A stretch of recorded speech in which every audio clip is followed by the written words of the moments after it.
Hello again everyone.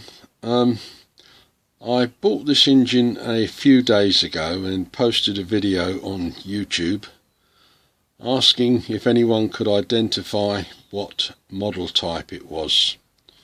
It's a JAP. I know it's a two-stroke and it's attached to a Lee Hell water pump, and if anyone can identify it from this video, I'll turn it round.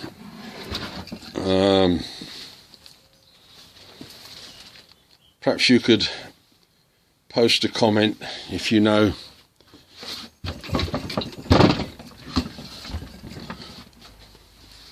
what model engine it actually is.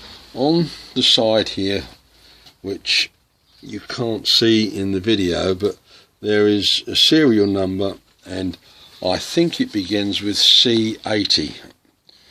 I'm not sure. I can't find anything relating to that serial number. Anyway, I thought the coil was gone.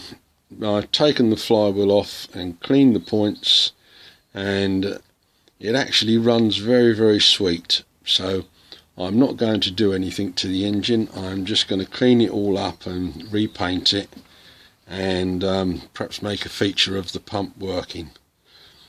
But the main reason for this video is identification. I really need to know what model engine it is, so if you can help, please leave a note in the comments. Okay, thanks for watching. Bye for now.